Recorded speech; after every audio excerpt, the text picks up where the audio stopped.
Hi, this is Teddy Burriss. A couple days ago, one of my clients sent me an email and she asked me to remind her about my business card process. And rather than send her a message back, I thought that now's the time for me to go ahead and put this process into video. So I'm going to share it with you and then I'll forward her a copy. So first of all, I have a very deliberate rule about the use of business cards. And that rule starts here. I do not hand out business cards with reckless abandon for the sake of handing out business cards. I contend that if I hand someone a business card, there is a purpose for us to go to the next step, another conversation, another engagement, another meeting, whatever it is relevant to the relationship that has started and has begun to grow. To hand out business cards with the hopes that they'll sit in front of somebody, pile up on their desk, be on the dash of their car when they need to get a hold of me, that just does not work for me. To hand out a business card with a deliberate intention of a next conversation, that works for me in my business. So I do not dole out business cards. I'll never forget when I was working for a gentleman in North Carolina, he was so excited when I came back to him and told him that I'd handed out 500 business cards in less than 2 months. Now, I was doing what he told me to do. He told me to grip and grin and collect business cards and hand out business cards. But for me, it was a waste of time and a waste of paper. I will no longer do that. So again, I only hand out a business card when there's an intent for a next step, a next conversation, a next meeting. Now, when I collect business cards, I also have a very deliberate process as well. And it starts here.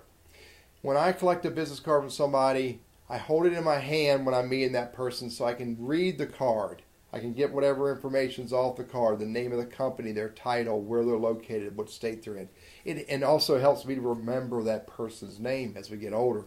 Unfortunately, that happens.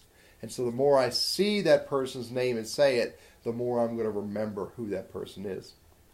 Number 2, at the end of the day, when I'm done, before I shut down and leave the office, I'll take that business card or those business cards I've collected throughout the day, and I will enter that information into my contact management system.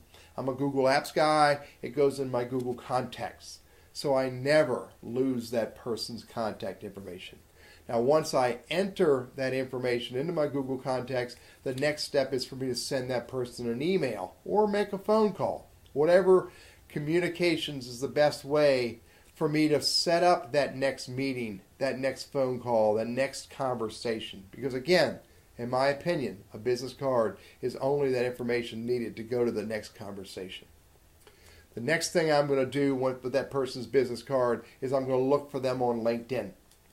If they have a LinkedIn profile, I'll send a LinkedIn invite because I have met that person, they know me, and better yet, I have their email address on the business card. Makes it very easy for me to connect with people on LinkedIn.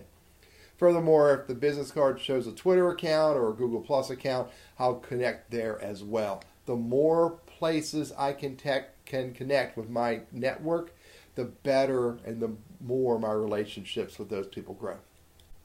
The next thing I'm going to do if I was working for another company is I would enter that contact information into their contact management system.